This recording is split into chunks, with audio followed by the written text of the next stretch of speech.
Hey Virgo. Okay, so that one wants to come out too. So let's see what we have. At the bottom of the deck is the Seven of Cups. So this position at the bottom of the deck, it can be read in quite a few different ways. It can be either like an energy you want to bring to the surface during the month, or it can be a subconscious thing or something that's influencing the situation on a basic level. Sort of depends on the situation. So the Seven of Cups is a card about it's a card about daydreaming, and it can sometimes get a bad rap because it can be about um, you need to make a decision. You can't. You're scattered, but I think daydreaming and wishing and dreaming about things is a necessary part of trying to figure out what we do want.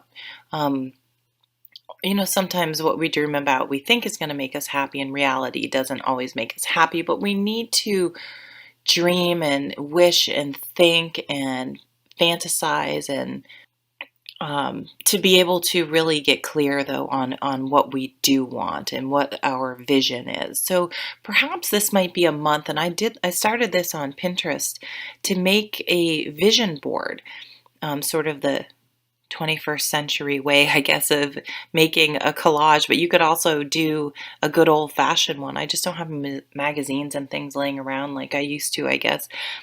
But Pinterest is kind of fun.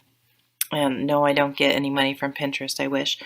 Um, just like I want to create a shade garden. I have this one area of my lawn that with a lot of big trees. So I looked up things about a shade garden. Um, Now I can't think of any, but just like things that I've had in mind that I want to do, just to sort of get those ideas down somewhere. And so I remember them and I can move forward at some point. But it just helps you sort of organize all these different thoughts and ideas you have. So this card kind of wanted to come out. This is the Two of Pentacles.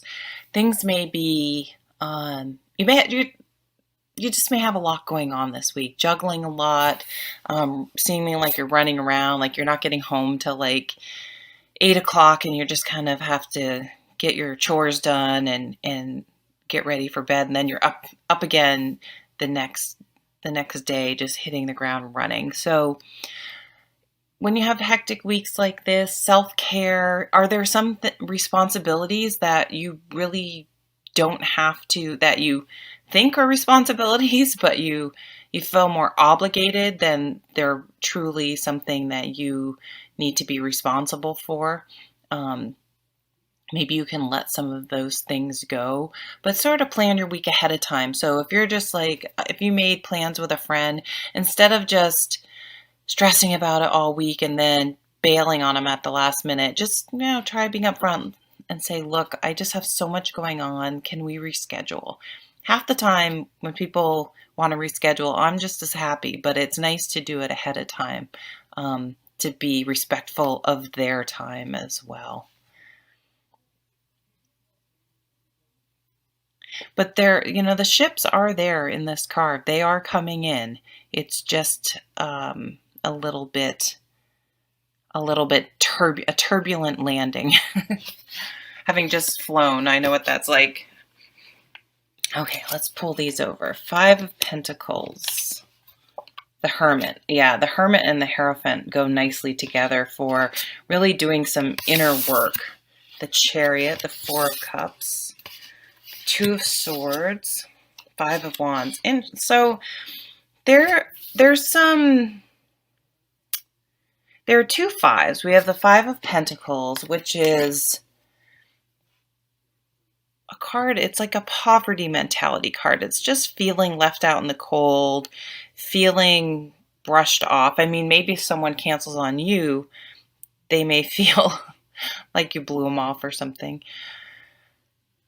The lesson behind this card, and this is about doing the work, like, why am I feeling this way? Am I really left out in the cold, or am I letting one situation cloud the rest of my life?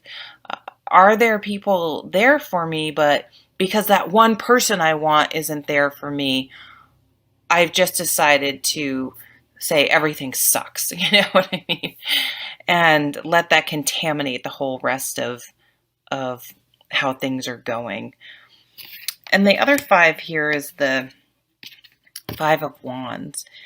And this is truly a card of perspective, because it symbolizes some conflict, but really competition.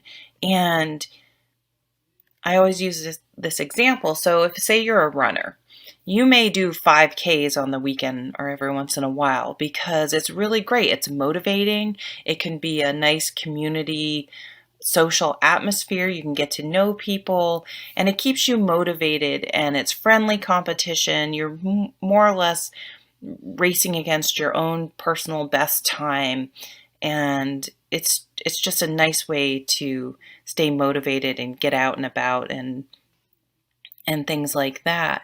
But if you're one of those people who, when you get to that race, you are all about winning, and you make sure that everyone knows your time, and you're not there to sort of enjoy the atmosphere. You're there to, beat the other person. And it could be in a workplace. Maybe you have a sales contest. Well, that can be really motivating, or it can get really nasty. And, which wolf are you going to feed in that situation? Are you going to rise above it, or be down there doing things in maybe not the most ethical manner? And when the 5s come, they are, you'll hear readers say it can be a challenging energy. But if things are always fabulous, there's nothing to sort of motivate you out of your comfort zone to make some changes. So that's what I'm feeling this week. Where do you need changes in your life? The 4 of Cups is like the blah card. Like nothing's horrible, but it's just not doing it for you. So on some level you want to make some changes. You need some energy and some inspiration infused into your life, but you're having trouble seeing it. And you may be so focused on something. You see this beautiful, there's a beautiful cup back here. There's a stag. And so there's a lot more going on, but you're just sort of hidden behind this tree. I mean, sort of like this person here, and maybe missing what this life and world has to offer. So broaden your horizons, take your blindfolds off. And there's also an element of decision with 2 2s. We have the 2 of Pentacles and 2 of Swords. It's time to make a choice. It's time to get going. It's time to, maybe there's a little bit of analysis paralysis going on. And you don't have to go full bore and change everything, but you need to make a plan and start something new. And the Chariot usually comes up when maybe in your life you've been reacting to things, and you sort of maybe have gotten off course because, well, this situation happened, which means I reacted this way and now here I am. Like maybe I had a job that I liked, but there was a difficult person, so I just got a different job just to get out of that situation, instead of getting a job that was in line with what I want to do. And now here I am. I've been here 10 years. I have some seniority. I've built up my time. I don't want to start from scratch again. Well, this asks you to examine that. And with the Hierophant and the Hermit, really go dig deep this week and figure out what you want and make a plan. Doesn't mean you have to do everything all at once. Make a plan to figure out where you want to go. Don't just react to things through life. So really set a course and start taking some real tangible steps to make that happen. This is a victory card. You could be traveling. This also means you could be getting a new car. I'll just throw that out there. But it's really about taking the reins and steering your life where you want it to go, making these decisions that need to be made, and going for it. So something's going to happen to sort of shake you out of your funk. if you've been in a funk. And if you do the work and see the aha moment and the wisdom in the situation, you will be able to, it's going to shake you out of it, and you're going to get moving. You're going to get up. You're going to start moving. Maybe you're just going to start exercising. You're going to decide to move somewhere. It's kind of like this, oh my God, life is short. What am I doing sitting here moping around? Like, it's time to go. I just found out someone, a mutual, it's a friend of mine has stayed in contact with her. I haven't, so I know about her through my mutual friend, but I've known her for decades. We just haven't seen each other much as adults, but she just passed away. I just got a text from my friend that she had passed away. I guess she had some sort of congenital heart issue and never woke up from surgery. Just boom, out of the blue. That's it. She's gone. And she wasn't, I don't know how old she was. I can't remember exactly, but in her 50s, late 50s, not old, not where it's like, well, it was her time, her heart passed. No way. So you just never know. And so it's terrible that we have to wait for things like that to come along and wake us up and go, shit, what the hell am I doing? I'm wasting my life. Every day you wake up, you have a choice to make of how you're going to live. If you're just going to go through the motions, or you're going to truly live. So I feel like that sort of aha moment may be coming. And we do have, I'm not an astrologer, an eclipse. So what do you need to get rid of? Kind of back to this card. What are truly your responsibilities to lighten your load so you can take off and really start to live your life in the and start steering it in the direction that you want to take it. So thank you so much for watching. That's the reading for today, and I'll see you at the next video. Take care.